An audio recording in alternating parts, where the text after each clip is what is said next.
E aí, galera do Periscope, que acompanha aqui a gente no Perdido em Pensamentos. Bem tarde já, né?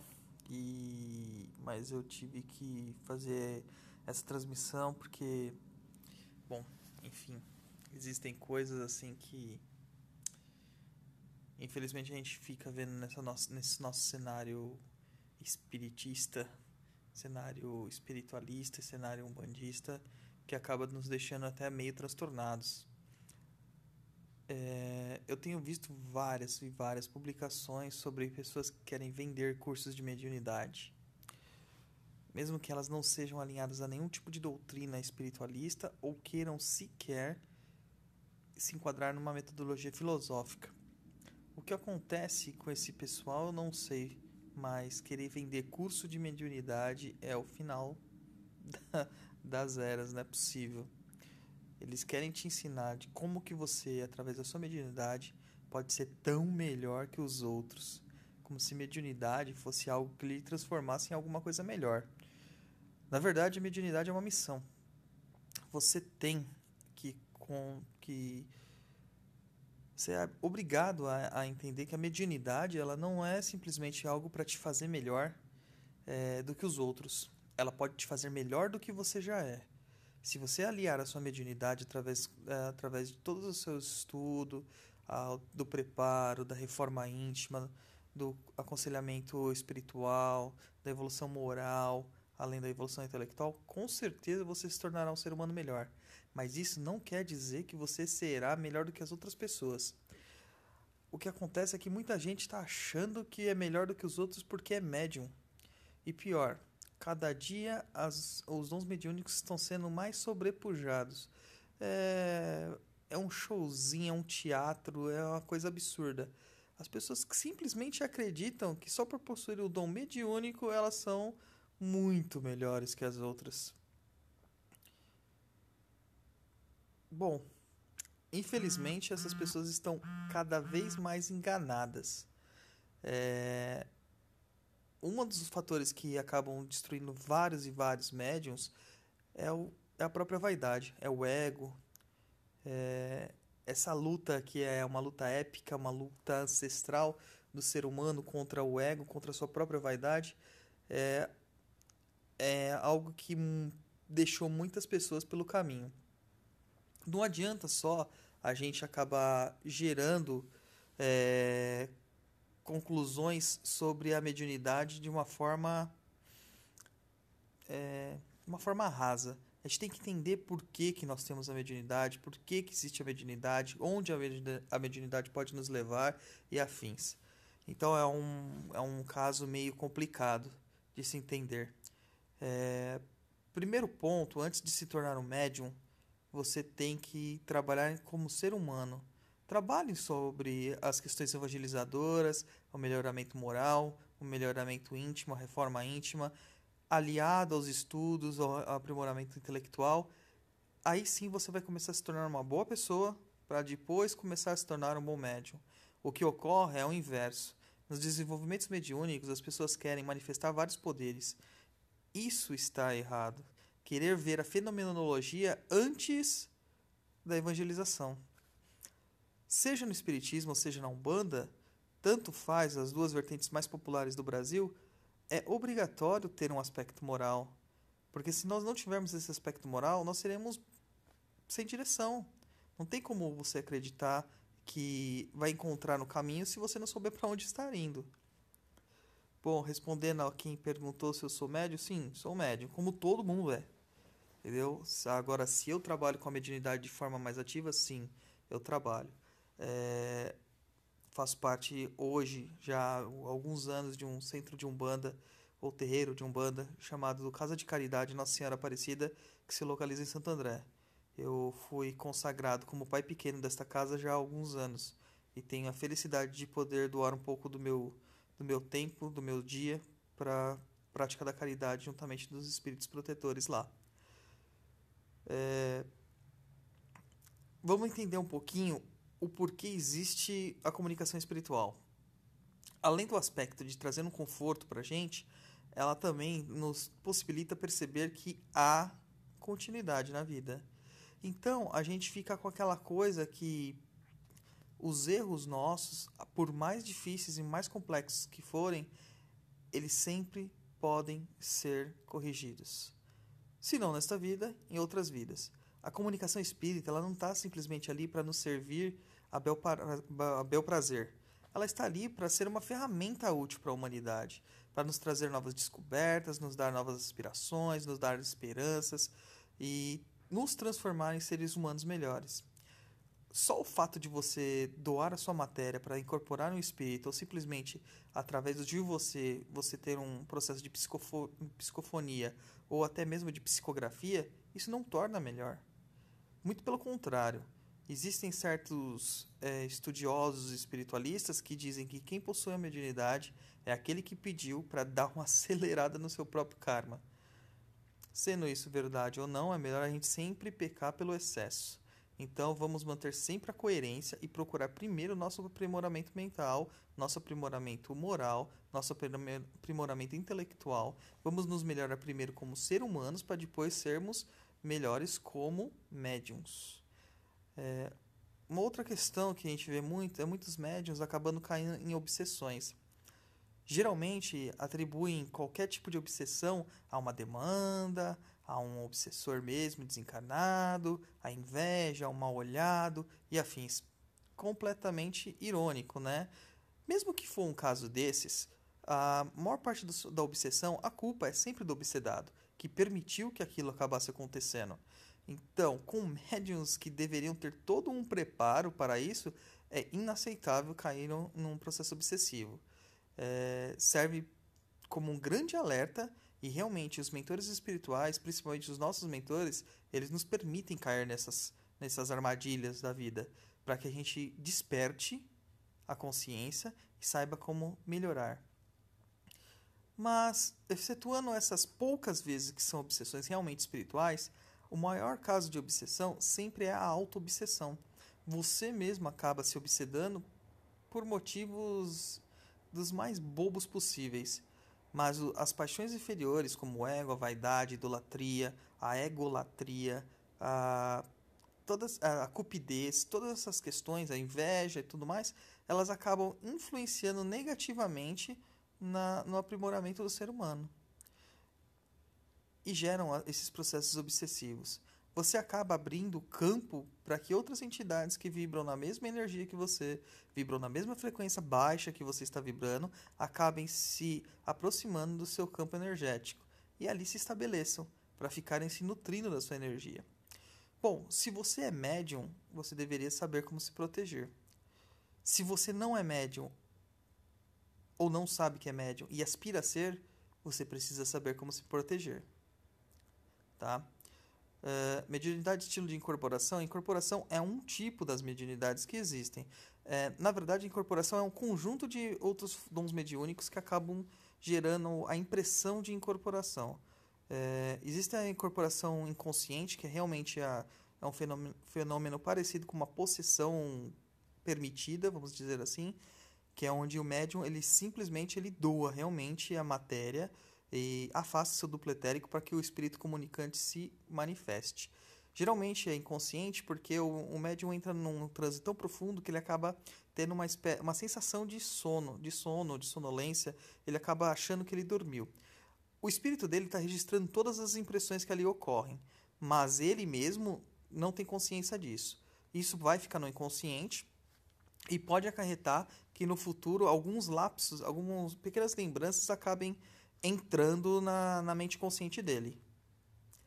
Bom, o médium inconsciente não lembra de nada. Ele pode ter pequenos fragmentos de lembrança posteriormente. Isso vai vir no dia a dia, como uma lembrança muito longínqua, como um sonho, qualquer coisa do tipo. Mas ele não tem a lembrança plena do que está acontecendo. O mesmo ocorre para o médium semiconsciente. O semiconsciente ele está presente durante o processo mediúnico inteiro. Ele tem alguns lapsos de memória, alguns lapsos de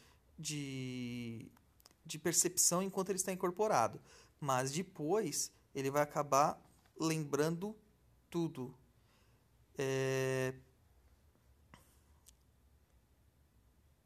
Sim, se você é um médium de incorporação, você provavelmente deve ser um médium semiconsciente ou mesmo consciente.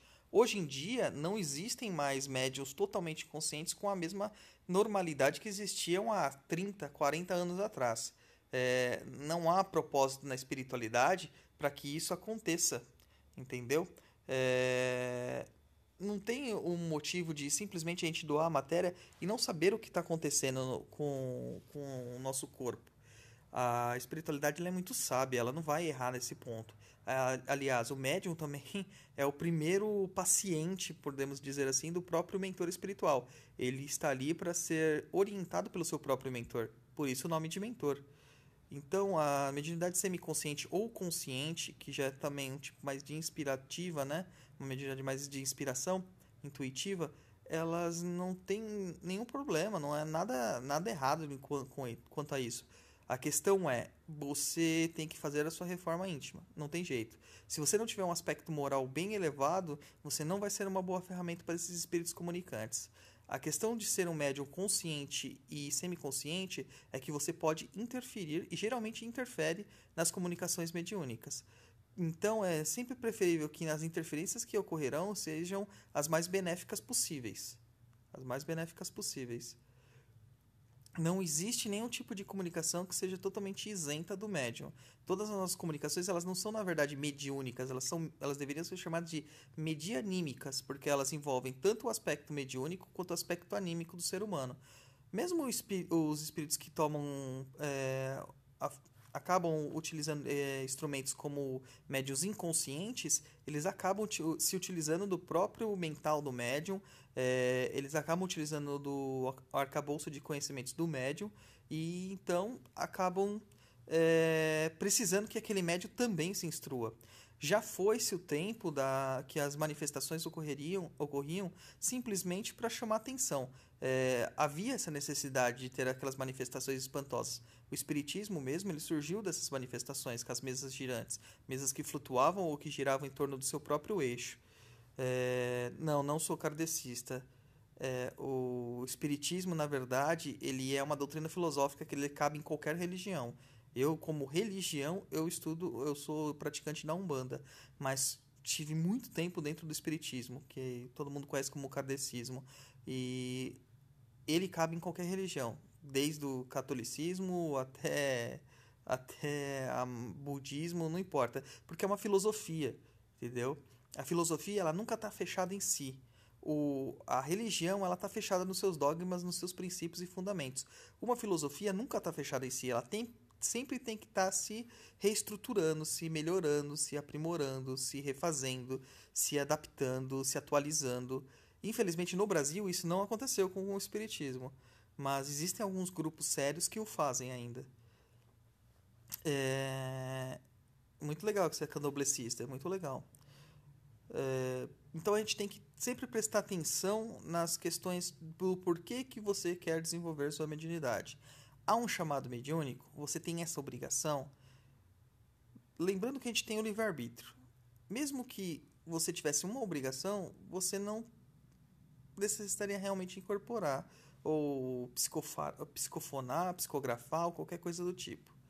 Sim, Matt Bittencourt, eu sou médium de incorporação. E a minha incorporação é uma incorporação semi-consciente. Ela não é totalmente consciente e ela não é totalmente inconsciente. Eu, durante a manifestação mediúnica, eu estou ali. Eu presencio tudo, ouço tudo, mas o meu sistema, ele acaba funcionando só, o meu sistema orgânico acaba funcionando de aspecto basal. Você não sente fome, você não sente frio, você não sente calor, você não sente sede, você não sente cansaço e outras questões fisiológicas do corpo. Eu acabo entrando realmente num transe completo. Algumas coisas me são tiradas da mente e outras coisas acabam sumindo conforme o tempo depois do transe acabar. Geralmente, quando o transe acaba, de 30 minutos a 1 hora, assim, mais ou menos, muitas das coisas que aconteceram durante a gira eu já não lembro mais.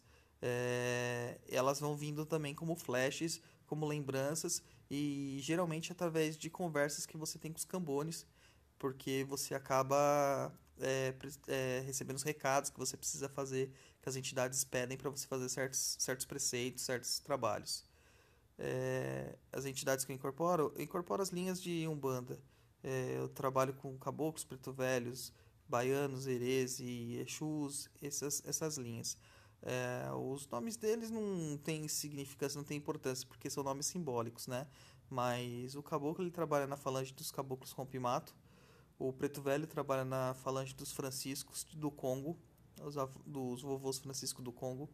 O baiano ele acaba trabalhando na falange dos baianos severinos. E o Exu eu tenho a honra de receber um Exu Tiriri dentro da minha coroa mediúnica.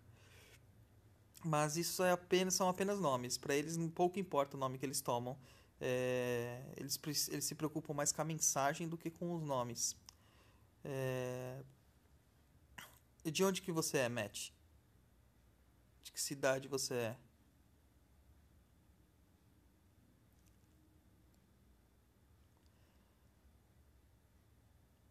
Porque assim, a linha. Então, é isso que eu ia falar. A linha de baianos ela é muito forte, na verdade, na região sudeste.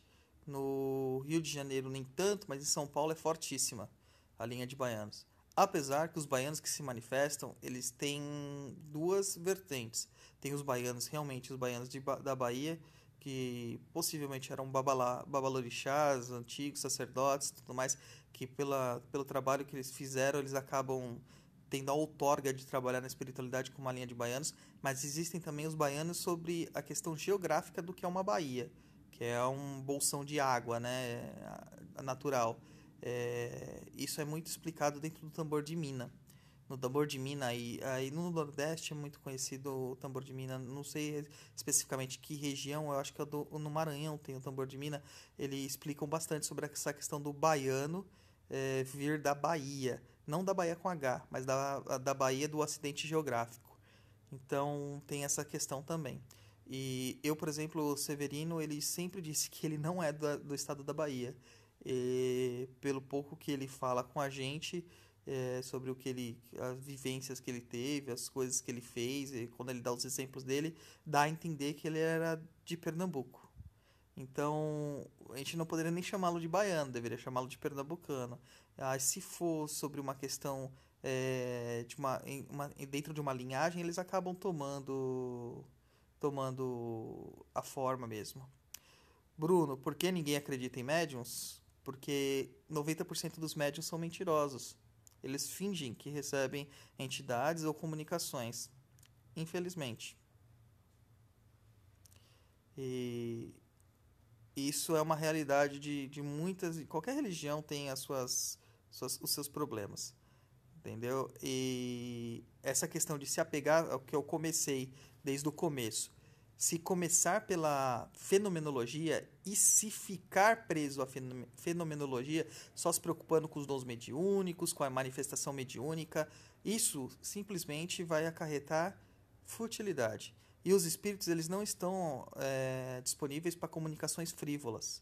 Eles preferem estar aqui para fazerem realmente trabalhos que acaba atraindo algum tipo de evolução para nós. Entendeu? Eles não têm tempo útil a nosso bel prazer, eles têm as suas obrigações deles também.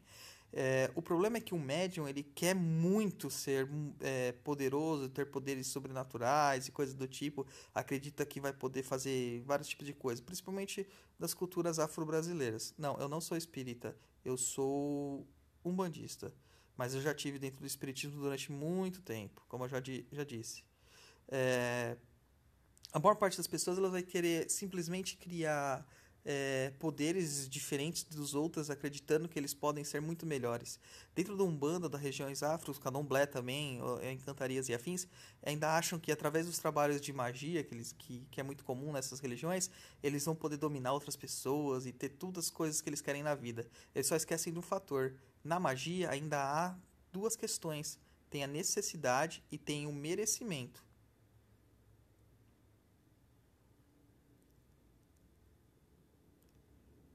Tudo bem, Bruno. Respeito você. Bom, continuando.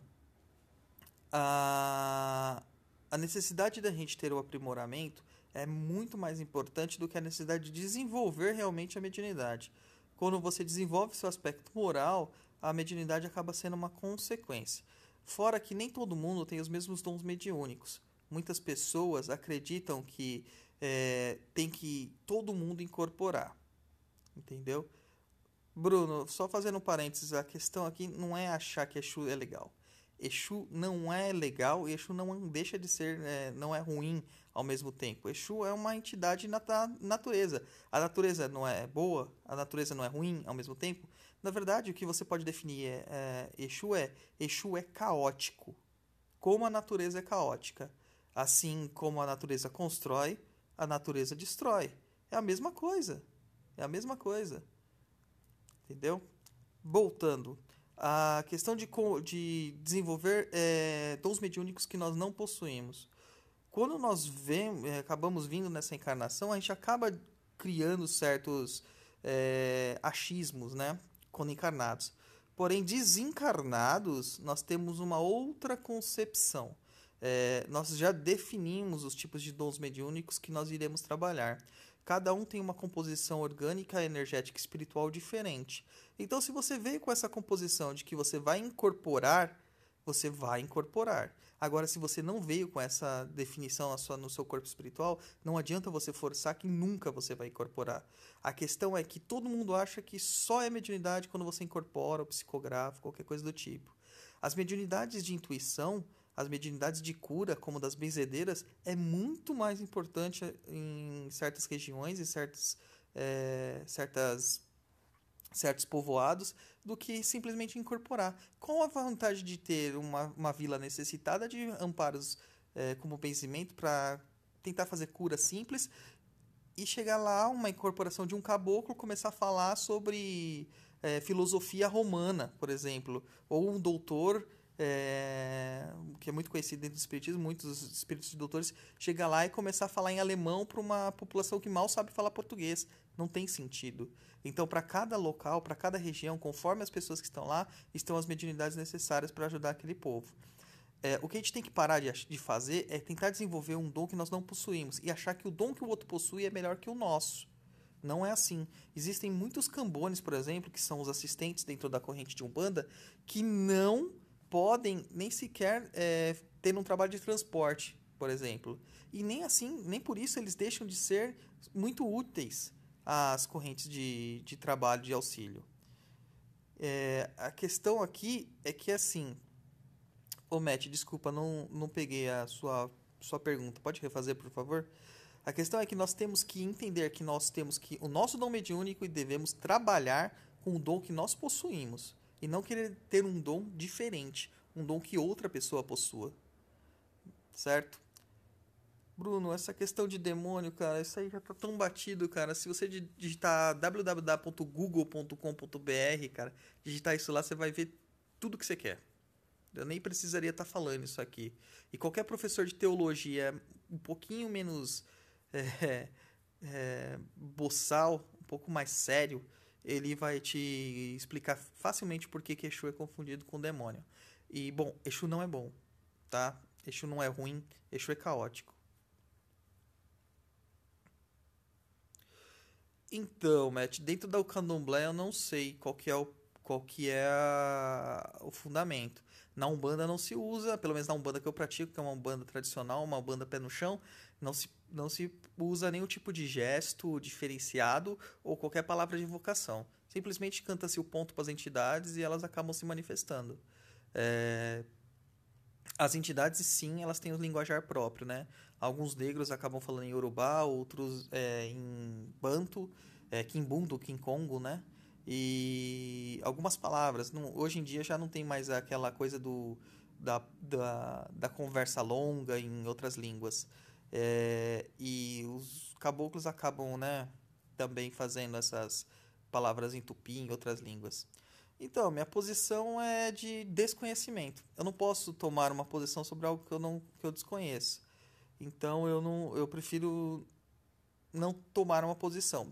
Eu posso falar dentro da Umbanda. Se isso ocorrer dentro da Umbanda, é desnecessário. É desnecessário.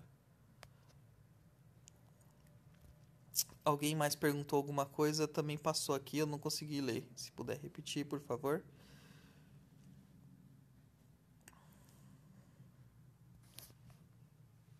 Então, assim, ponto básico. Quer desenvolver a mediunidade? Seja uma boa pessoa primeiramente. O caboclo que eu trabalho, assim, eu gosto muito do palavreado que ele usa, que ele é muito simples, muito direto. É, ele sempre diz assim, que antes de incorporar um espírito, a gente tem que incorporar o valor que esse espírito carrega. O que, que eu tenho para falar sobre as entidades? Não entendi a pergunta especificamente. Então, assim, a gente quer incorporar no espírito, mas a gente não se preocupa em entender a mensagem que aquele espírito traz. Assim, se a gente entendesse a mensagem que esse espírito traz e trouxéssemos um pouco mais isso para a nossa própria vida, nós seríamos melhores. E cada um fazendo um pouquinho ajuda muito. Bruno, responde todas. Ajuda muito. A questão mais interessante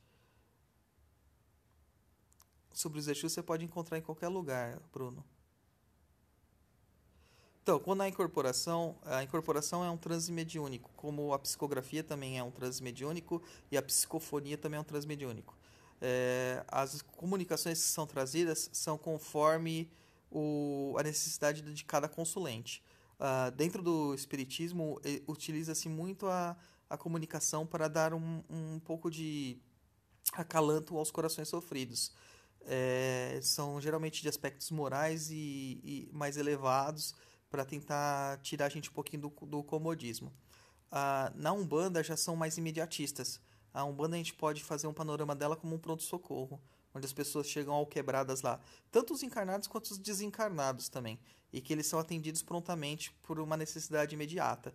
E posteriormente, depois do atendimento feito das feridas curadas, é feito o trabalho de é feito um trabalho, todo um trabalho de, de como eu diria, de evangelização da pessoa, entendeu? De aconselhamento para que ela possa melhorar a si mesma, para ela entender da onde surgiu aqueles problemas que acarretaram o sofrimento na vida dela e que ela possa corrigir as causas. É simplesmente isso. Nós somos os causadores de todos os nossos problemas, essa é a verdade. Essa é a grande verdade. Então a gente tem que saber que há uma causa. Vamos descobrir a causa e trabalhar nela. O sintoma a gente corrigiu ali dentro do terreiro, da sessão espírita, qualquer coisa do tipo. Mas a causa a gente não corrigiu, a gente precisa de um estudo mais profundo. É onde que acontece da pessoa muitas vezes ir num centro espírita ou num terreiro, ficar bem depois de um atendimento, acabar acontecendo de que muito tempo depois acaba voltando a ter o mesmo problema. Entendeu? Porque ela resolveu o sintoma, mas não resolveu a causa. Ela possivelmente tem algumas lições a serem aprendidas e que ela não está compreendendo. Isso é um processo muito mais de autoconhecimento do que qualquer outra coisa. Até porque todos os mentores espirituais, seja na Umbanda, seja no Espiritismo, eles nunca vão enfiar o dedo na sua cara e dizer o que você tem que fazer. Eles vão respeitar o seu momento e vão te dar dicas para que você mesmo se ajude.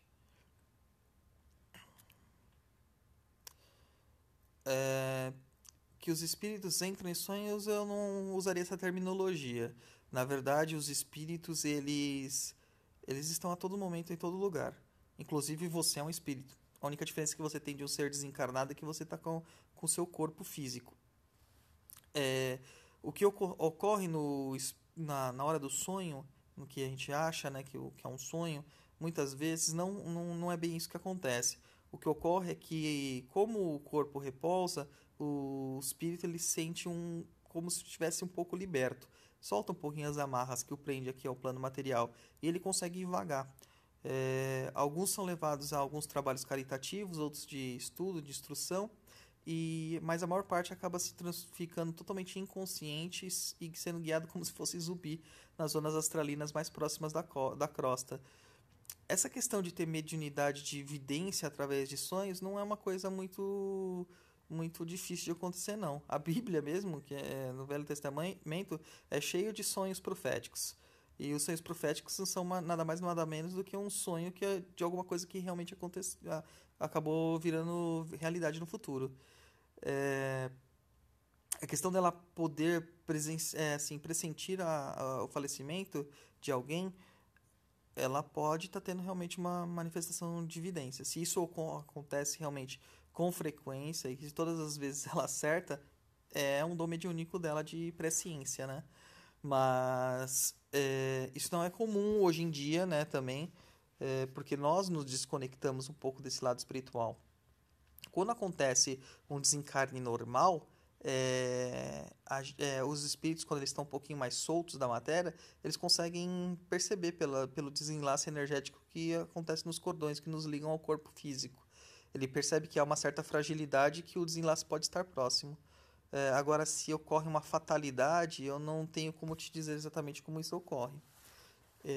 Um espírito desencarnado sabe, se ele for um mentor elevado e responsável pelo desencarne daquela pessoa.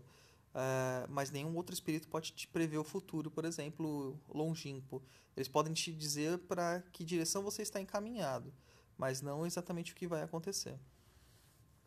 Alguém perguntou o que a gente acredita depois da morte. Bom, uma coisa que a gente acredita é que não existe morte. A morte é simplesmente uma mentira. A morte foi morta depois da codificação espírita para o mundo ocidental. Para o mundo oriental isso já sempre foi, foi carta marcada. Eles já sabiam já que era simplesmente uma passagem. Os povos africanos, em algumas tribos, algumas nações, eles também acreditavam que a morte não existia. Outras ainda acreditam que a morte é definitiva. Mas eu principalmente assim, né, por ser um bandista, eu sei que a morte, para mim, é uma passagem. Simplesmente é uma mudança de estado físico por um estado vibracional mais sutil.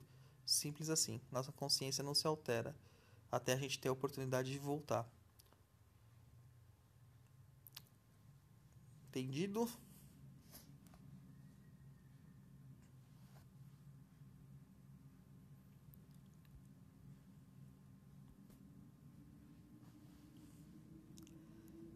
Pelo mesmo motivo que muitas pessoas têm medo de começar um emprego novo, de algum lugar que nunca conhece, que eu não conhece. É o desconhecido. O medo ele é importante para nós. A nossa vida não seria como ela é se não fosse o medo. O ser humano teve a oportunidade de evoluir através do medo.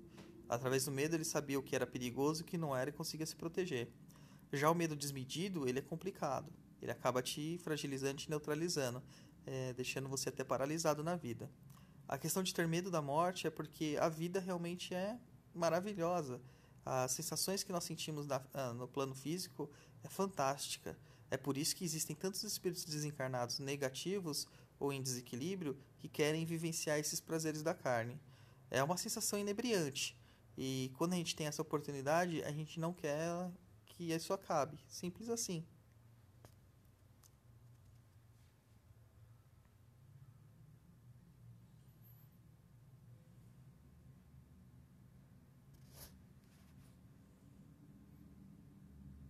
Bom, eu acho que é isso aí. Por hoje, acho que eu vou ficando por aqui então. Convido a todo mundo que, se quiser conhecer mais sobre o que a gente faz, eu possuo um blog sobre espiritualidade. Eu trato espiritualidade, espiritismo, é, umbanda, algum pouco de terapias naturais. E então, então, entendi o que sua amiga falou. Que ela sentia a presença de alguém e acabou chorando. Isso pode ser uma sensibilidade mediúnica também, mas não quer dizer que seja realmente. Podia ser uma pessoa encarnada que estivesse próximo dela, que estivesse com um campo energético em desequilíbrio e ela estivesse triste e a sua amiga, por empatia, acabou absorvendo essa energia. A gente tem que compreender que nós não somos seres individuais. Nós estamos vivendo uma experiência individual, mas estamos conectados de alguma forma na nossa inconsciência. Jung, ele descreve o inconsciente coletivo, né? Então, é uma ideia, não vou falar sobre a psicologia em si, mas a ideia que ele desenvolveu sobre o inconsciente coletivo nos dá uma figura, uma base de comparação para a gente entender o que acontece com as nossas mentes. De alguma forma, nossos campos energéticos estão sempre ligados. E eles entram em choque constantemente. É o que acaba nos trazendo aquelas sensações de gostei dessa pessoa, não gostei dessa pessoa, não me sinto bem neste lugar, este lugar não é um lugar bom, esse lugar me traz tantas sensações boas e afins. Isso é uma questão de choque energético. Às vezes uma pessoa encarnada mesmo, que esteja passando um mau momento, ela acaba gerando uma vibração tão negativa que uma pessoa um pouco mais sensível capta. entendeu? Não precisa ser necessariamente um espírito. Bom, voltando a falar, tenho esse blog, meu blog chama Perdido em Pensamentos. Você pode acessá-lo através do www.perdidoempensamentos.com ou tem o nosso Facebook também, nossa fanpage, facebook.com/perdidopensamentos. Só isso, só essas duas as palavrinhas, Perdido Pensamentos, tudo junto. Aí nós temos lá a nossa fanpage. E é isso aí. Se tiver mais dúvidas, manda lá pelo blog, lá no formulário de contato. E obrigado por todos por assistirem. E estamos aí. Boa noite para todos.